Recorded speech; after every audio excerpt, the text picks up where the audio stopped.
Fala galera do canal Botafogo Digital, sou Carlos Albuquerque, sextou com cabelinho na régua, barba feita. Como é que tá o sextou de vocês? Comenta aí embaixo. Vamos para mais um final de semana aí, né? Um final de semana com fogão dessa vez, né? Jogamos na segunda-feira e agora um final de semana com Botafogo, domingo no Maraca, às 4 da tarde.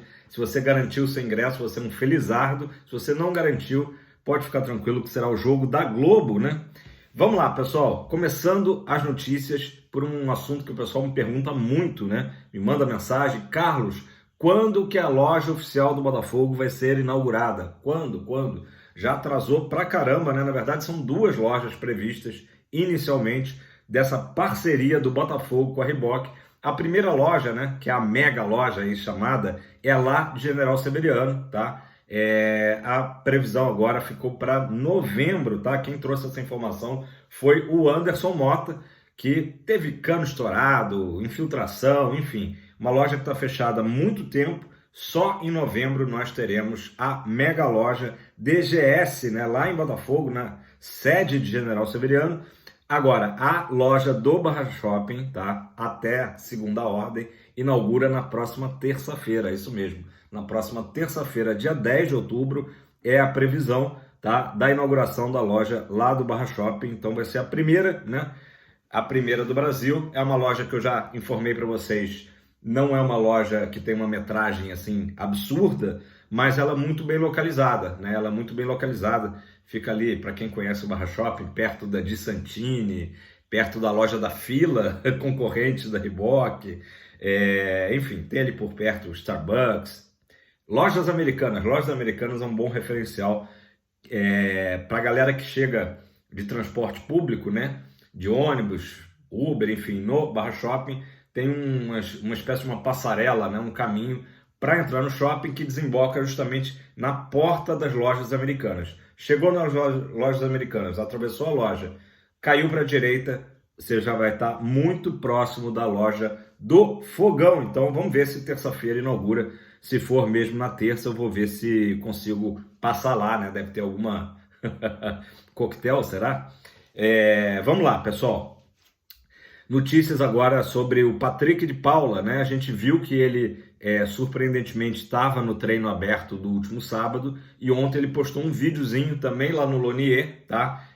Treino aberto foi naturalmente o Newton Santos, mas agora no Lonier batendo uma bola, né? Já com chuteira no campo. Então o Patrick de Paula, né? O PK, demonstrando uma grande evolução, porém nada mudou na previsão, né? Da volta realmente aos campos. Fica para 2024, mas é muito bom ver que o PK já está aí na reta final da sua recuperação, né? Uma boa sorte aí para ele, que começou bem o ano, né? Vocês lembram que ele começou bem o ano e aí teve essa infelicidade dessa lesão bastante grave, mas Patrick de Paula aí muito próximo, né? De ser uma boa novidade para o Fogão no ano que vem, quem sabe aí disputando, né? Iremos disputar a Libertadores, isso é um fato. Galera, o nome do Tite, né, a gente sabe que ele está praticamente fechado, né, tá quase sacramentado, faltam detalhes para fechar com o Flamengo, né? Flamengo que demitiu recentemente o Sampaoli, já na última partida que fez, entrou com um técnico interino, e o Tite parece que já sinalizou que assumiria, né, o Clube da Gávea agora em outubro, beleza? É um nome que a gente sabe que também agrada muito ao Botafogo. O Botafogo chegou a procurar o Tite na época ali antes do Bruno Lage e naquela ocasião o Tite, né, o Adenor, né, falou que estava praticamente certo com o futebol europeu. Acho que deu um migué ali, né? Enfim. Então o Botafogo nesse momento, tá, em que o Tite ainda teoricamente está disponível no mercado, segundo o panorama esportivo do Globo, não vai entrar em briga com o Flamengo, né? Deixa o Tite para lá, apesar de que é um profissional, a gente sabe que ele não foi bem, né? 2 Copas do Mundo que ele dirigiu o Brasil, a gente pode dizer que ele não se saiu bem, né? No Brasil é o seguinte, ou o cara é campeão e aí é sucesso, ou se ele não ganha a Copa, já é considerado um fracasso. Então a gente pode dizer isso, que o Tite nas eliminatórias fez um trabalho excelente, né? É um grande treinador, considerado aí por muitos como o principal treinador brasileiro, né? Mas o Botafogo vai deixar para lá. É um nome que no momento está descartado no fogão, formação do panorama esportivo, tá? Acredito que ele vai ser muito em breve anunciado lá na Gávea. Pessoal, o Botafogo hoje tem uma boa relação com o Vasco, né? Tanto é que recentemente alugou o Nilton Santos para o jogo Vasco e Fluminense, e agora pode ser que uma mão lava a outra, né? Que o Vasco alugue São Januário para o Botafogo na partida contra o Grêmio. Importante partida, já que o Grêmio é um dos postulantes aí ao campeonato, né? Tá ali no G4. Isso porque a gente já falou aqui várias vezes, a banda mexicana RBD tem shows marcados para 9 e 10 de novembro. E o jogo com o Grêmio seria no dia 8 ou 9, tá? Então, inviabiliza de ser no Nilton Santos. O jogo que é válido pela 33ª rodada. Hoje, a maior tendência é que aconteça em São Januário. É uma solução razoável, né? Não é ideal. Lembrando que as últimas vezes que o Botafogo atuou lá em São Januário, pelo menos eu me lembro bem do jogo lá na Série B, né? Que a gente surrou o Vasco. Só que agora, obviamente, a gente jogaria como mandante. A outra grande opção que o Botafogo teria seria o Maracanã, só que o Botafogo vê como o Maracanã com grandes obstáculos jurídicos, né? Exemplo até recente que o próprio Vasco teve que entrar com liminar, entrar na justiça para poder jogar no Maracanã, né? Então o Botafogo não está muito afim de entrar nessa briga. Eu, como torcedor, gostaria de, né, ver um Botafogo e Grêmio no Maraca, Maraca lotado, né? Seria uma chance aí da gente ter um jogo, né, nessa campanha que esperamos seja do Tri, né? No Maracanã gostaria, né? Mas a tendência hoje é São Januário e o Raulino de Oliveira, né? O Estádio da Cidadania, lá em Volta Redonda, na Cidade do Aço, por hora está descartado, beleza? Então vamos ver aí se vai acontecer mesmo lá na Colina, lá em São Januário, né?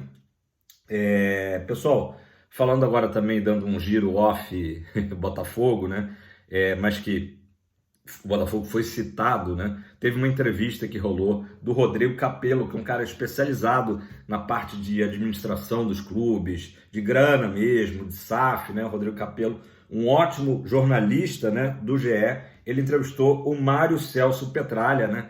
Que eu não sei, eu não entendo tanto do Atlético Paranaense para falar, mas eu diria que é uma espécie de Eurico Miranda do Furacão, né? Meio polêmico e tal, mas um cara que foi importante para o clube paranaense, né? E o Petralha falou com todas as letras que o Atlético Paranaense está à venda, né? Ou seja, quer se transformar em SAF. Muita gente não sabe, mas o Curitiba, né, o rival do Atlético Paranaense, virou SAF, né? Vendeu acho que 90% do seu patrimônio, algo semelhante como o Botafogo fez. O Curitiba já é uma SAF, então o Atlético Paranaense está no mesmo caminho. Nessa entrevista, o Petralha, ele reafirma que o Atlético Paranaense não tem problemas de finanças, porém, olhando a médio e longo prazo, ele vê como a única solução para o crescimento do clube, né? Ele até reconhece nessa entrevista que a torcida do Atlético Paranaense é pequena, né? Se comparada com outros grandes clubes do futebol brasileiro, então, e quer se tornar, né? Aí já é uma megalomania, né? Mas quem sabe o maior clube em termos de revelação de talentos, tá? Nessa entrevista ainda, aí que entra o Botafogo, né? Ele deu uma cutucada nas SAFs em geral, quer dizer, ele quer virar SAF, mas deu uma cutucada, especialmente no Curitiba, claro, que é o rival, né? Falou, olha, o problema é que SAF não é a solução para tudo, né? Você vê o Curitiba que está em vias de ser rebaixado, né? Só que Curitiba ganhou o último jogo, tá? O clássico que foi semana passada. E o Vasco também está no mesmo caminho, ele está naquela corda bamba do rebaixamento. E aí em seguida ele mesmo, né, falou assim, bom, tem o Botafogo, de fato, que está destoando aí, né, das outras SAFs, que está muito bem, líder do campeonato, mas isso é porque todos os clubes estavam com 3 competições e o Botafogo focou só no brasileiro, o que é uma inverdade. A gente sabe que o Botafogo disputou a Copa do Brasil e disputou a Sul-Americana, então Petralha precisa se informar melhor, né? Enfim, é aquele tipo de dirigente aí meio à moda antiga, apesar de eu reconhecer, eu sei que já conversei com torcedores do Furacão, o Petralha, para o clube deles, foi muito importante, né? Ainda é um dirigente importante. Pessoal, falando do GE ainda, né, o repórter do GE, o Marcelo Neves, deu a informação que até o início da noite de ontem já tinha 40 mil ingressos vendidos, né? Enfim, hoje em dia é até difícil falar vendido, né? Porque tem a questão do sócio-torcedor, que é o check-in, né? Que o cara garantiu, olha, eu vou no jogo. Então, 40 mil ingressos até ontem à noite para Fluminense e Botafogo, jogo de domingo às 4 da tarde. O Fluminense super motivado, né? Finalista da Libertadores. No Brasileirão eles têm 41 pontos. Nós estamos 11 pontos à frente. Somos os líderes do campeonato. Vamos ver qual vai ser o público final aí do Maraca, né? Com certeza, Maracanã revivendo, né, os seus grandes tempos, e a torcida do Botafogo, todo mundo sabe, adquiriu ali a sua parte do setor visitante em apenas 15 minutos. Pessoal, não sei quem foi dormir tarde ontem, né? Eu confesso que eu só assisti o primeiro tempo do jogo do Palmeiras e Boca Juniors. Aquela altura estava 1-0, né, para o Boca. O jogo acabou empatado, o Boca Juniors classificado nos pênaltis, né? Equipe argentina é sempre muito enjoada, né? Especialmente o Boca, sabe jogar fora de casa. É impressionante. Fluminense que abre o olho, né, no Maracanã. Claro que para o Fluminense foi ótimo a final ser no Maracanã, né? Vai estar jogando em casa. Mas o Boca Juniors é uma equipe tradicionalmente chata, né? Tradicionalmente chata. Eliminou o Palmeiras. E eu vejo a galera do Fogão aí, que era o seu comentário, meio que dividida, né? Porque o Palmeiras também criou uma antipatia, né? Uma certa soberba, né? Nos últimos anos, por ter ganho muitos títulos. Então, muita gente não queria ver o Palmeiras nessa final. Por outro lado, o Palmeiras agora, né? Em teoria, vai se dedicar exclusivamente ao brasileiro e continua também sendo um postulante ao título, né? Isso, inclusive, foi perguntado na coletiva de imprensa para o Abel Ferreira, né? Como que ele ia preparar agora o Palmeiras para tentar tirar o título do Botafogo, né? E o Abel Ferreira seguiu aquela linha que ele já vem falando há muito tempo. Até o Fogão Net fez um levantamento interessante. Desde que o Botafogo, do Luiz Castro ainda, venceu o Palmeiras lá no Allianz Parque, o Abel já deu 7 declarações em coletivas de imprensa pós-jogo, falando do Botafogo e, pelo menos, coerente, né? Sempre com o mesmo discurso. Vou ler aqui as aspas para o Abel e vocês me falam se é uma coisa do coração mesmo, que o Abel está sendo sincero, ou se ele está ali tentando jogar uma casca de banana para o Botafogo escorregar nessa casca, né? Com quase 3 anos de futebol brasileiro e também sul-americano, não vou mudar nada do que eu já disse. Nós, Botafogo, tem tudo para serem campeões. E assim, é aquela declaração que a gente é obrigado a concordar, a gente tem tudo para ser campeão. Mas é óbvio que o Abel está jogando a bananinha ali, está jogando óleo na pista para ver se a gente derrapa, né? Então, abre o olho, Lúcio Flávio e Carly, eu sei que eles estão bem atentos, né? Por isso que eu botei até na thumb. Foco total no clássico e a importância de voltar a vencer. O Botafogo que não vence. Olha, eu tive que puxar pela memória, desde o jogo 3-0 contra o Bahia. Já faz tempo isso, né? É incrível, né? Como que faz tempo que o Botafogo não vence uma partida. O início, né, da derrocada ali, que foi aquele fatídico jogo com o Flamengo, foi, se não me engano, no dia 2 de setembro. Então, já mais de um mês aí que a gente está nessa. Mas passou, né? Se Deus quiser, passou. Vai ter gente que vai falar assim, mas Carlos, você falou ontem aqui no vídeo que um empatezinho era um bom resultado no Maracanã.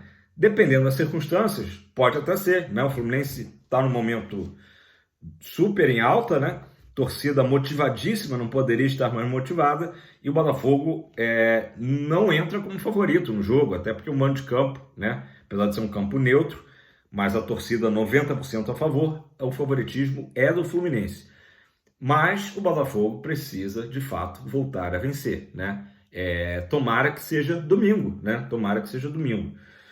Vamos lá, vamos fazer mais uma análise aqui dessas 13 finais, segundo o Mazuco, né? E concordamos, são 13 finais, ou seja, 13 jogos, 39 pontos possíveis. No Botafogo tem 52, tá? Até o meu colega TF, ele está achando que é um campeonato por estar muito equilibrado, as equipes também um pouco irregulares, né? Bastante irregulares, né? O único time que não era irregular era o Botafogo até mês passado, né? Aí começou essa fase aí terrível com o Lage, né? O TF está acreditando que o Botafogo pode ser campeão fazendo 50% dos pontos daqui para frente. Então, 50% desses 39 é um número ímpar, então o TF acho que chegou a botar ali entre 18 e 19 pontos, que seria um aproveitamento de 50%. E aí, sabe o que é curioso desse número? É que se o Lage tinha um aproveitamento menor, né, 40 e poucos por cento. Mas assim, vamos dizer, se ele continuasse, melhorasse um pouquinho o seu aproveitamento, já seria suficiente para o Botafogo ser campeão, né? Isso aí, opinião do TF, tá? De 50% dos pontos. Eu fiz aqui um estudo e vou passar para vocês, que é interessante da gente analisar, que é o seguinte: se o Botafogo fizer 18 pontos, tá? Que é um pouco menos que 50%, dos 39 que ainda tem disputa, o Botafogo chega ao número de 70 pontos, número redondo, né? Temos 52, mais 18, 70, que seria mais ou menos algo como 6 vitórias e 7 derrotas. 6 vitórias e 7 derrotas, é isso mesmo. Ou seja, é menos, tem que fazer os cálculos, né? 6 vitórias seriam 18 pontos e 7 derrotas. Se o Botafogo fizer 19 pontos e chegar a 71, que é o que o careca da TF está apostando para o título, seria, né, 6 vitórias e um empate, por exemplo. Né? Claro que 19 pontos você pode montar ali de outra forma, né? Ter mais empates, menos vitórias. Mas vamos botar assim, 6 vitórias, um empate e 6 derrotas. Tá? Eu continuo ainda, né? Eu sou aquele assim, precavido, apostando nos 75 pontos. O Botafogo tem que mirar os 75, pelo menos. Seriam mais 23 pontos. O Botafogo precisaria fazer desses 39, 23 pontos. Que seria o seguinte: 7 vitórias, tá? Mais 2 empates. E podendo perder 4 jogos. 7 vitórias, 2 empates, 4 derrotas, tá? Ou então, outra possibilidade: 6 vitórias, 5 empates e 2 derrotas. Ainda acho bastante factível, tá? Tudo depende de saber qual vai ser o Botafogo daqui para frente a partir de domingo, né? Isso que a gente precisa entender.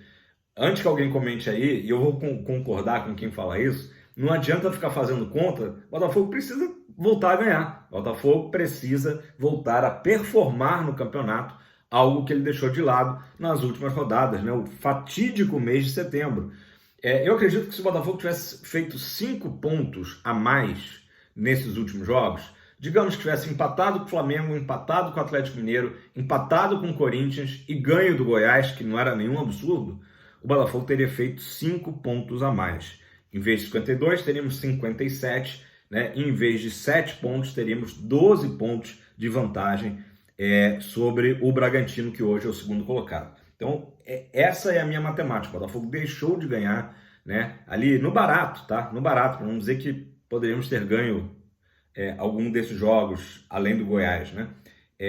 O Botafogo deixou de abrir 5 pontos de vantagem. A nossa sorte é que os adversários também estão vacilando, né? Quem faz campanha muito boa nesse segundo turno são Bragantino, Atlético Mineiro e Fortaleza, né? Estão no topo ali desse segundo turno. Então, quero ouvir a sua opinião. O que você acha? Qual que vai ser o número mágico, né? Eu também acho que, provavelmente, tá? Isso eu concordo, provavelmente o título vai vir com menos de 75 pontos. Mas não adianta a gente ficar ali na continha do chá, né? A impressão que dava é que o Bruno Lage estava assim, empata fora, ganha em casa, empata fora, né? E acabou que não conseguiu nenhuma coisa, nem outra, né? Pessoal, para a gente fechar esse vídeo, eu quero primeiro agradecer a vocês. Antes de começar a gravar aqui, o vídeo de ontem já tinha batido 5.000 visualizações. Família, estamos crescendo pra caramba. Só agradeço o prestígio de vocês. O canal Botafogo Digital, eu falo sempre, não é meu, né? É de todos nós botafoguenses. Se você participa de grupos de WhatsApp do Botafogo, que eu sei que você participa, bota a gente lá, né? Divulgue o nosso trabalho para o canal continuar crescendo, beleza? Conto com vocês. Seguinte, para a gente fechar. A Fúria Jovem do Botafogo, né, anunciou mais um movimento aí de apoio ao time, muito legal. Vai ser amanhã, cedinho, tá? Acordem cedo, quem quiser ir, lá no CT Lonier, né, ali, Vargem Pequena. A torcida vai se reunir ali na porta de entrada do CT para dar aquele apoio, aquele incentivo final aos jogadores, né, na véspera do jogo com o Fluminense. Então, 8 da manhã, obviamente, trajando, né, a camisa alvinegra, né? E outra informação também, a Botafogo TV ontem soltou um videozinho da apresentação do Bruno Barbosa, né, que estava no Sub-20, né, um profissional que começou no Serrano, no interior do Rio de Janeiro, né, se não me engano de Petrópolis. O Bruno Barbosa estava no Sub-20, né, então é mais um profissional da base, né, lembrando que o Carly também estava trabalhando com a base, que se junta, né, à comissão técnica do Lúcio Flávio, então um novo auxiliar técnico aí, boa sorte para o Bruno Barbosa. Beleza, pessoal? Vamos fechando aqui. Quero saber a sua opinião aí sobre a questão da pontuação do Botafogo e se o Palmeiras agora assusta, já que ele vai se dedicar exclusivamente ao Brasileirão. Lembrando que o Palmeiras está em 4º lugar, né? Tem Bragantino e Grêmio à frente do Palmeiras, beleza? Tamo junto, galera. Uma ótima sexta-feira para vocês. De muita paz, de muita tranquilidade, de muito amor, e domingo é a primeira decisão das 13 que temos pela frente. Seremos, pra cima, fogão.